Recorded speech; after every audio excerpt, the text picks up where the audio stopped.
परेशान ना हो। कुछ लोग अपनी तालीम 22 साल की उम्र में मुकम्मल कर लेते हैं, मगर उनको 5-5 साल तक कोई अच्छी नौकरी नहीं मिलती। कुछ लोग 25 साल की उम्र में किसी कंपनी के CEO बन जाते हैं और 50 साल की उम्र में हमें पता चलता है उनका इंतकाल हो गया है। जबकि कुछ लोग 50 साल की उम्र में CEO बनते हैं और 90 साल तक हयात रहते हैं।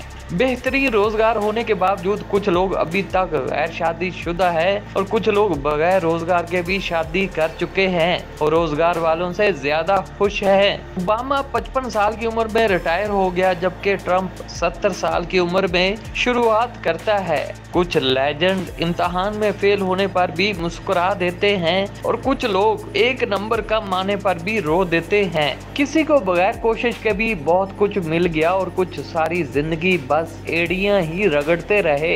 इस दुनिया में हर शख्स अपने टाइम जोन की बुनियाद पर काम कर रहा है। ज़ाहिरी तौर पर हमें ऐसा लगता है कुछ लोग हमसे बहुत आगे निकल चुके हैं और शायद ऐसा भी लगता हो कुछ हमसे अभी तक पीछे हैं, लेकिन हर शख्स अपनी अपनी जगह ठीक है। उनसे हसद मत कीजिए, अपने अपने टाइम जोन में रहें।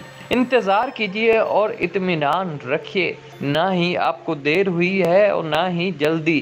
अल्लाह रब्बुल इज़्ज़त जो कायनात का सबसे अजीमुल शान है, इसने हम सबको अपने हिसाब से डिज़ाइन किया है। वो जानता है कौन कितना बोझ उठा सकता है, किसको किस वक्त क्या देना है। अपने आप को रब की रज़ा के साथ बांध दीजिए और यकीन रखिए कि अल्लाह की तरफ से आसमान से हमारे लिए जो फैसला उतारा जाता है वही बेहतरीन है। हर हाल में खुश रहिए, सलामत रहिए।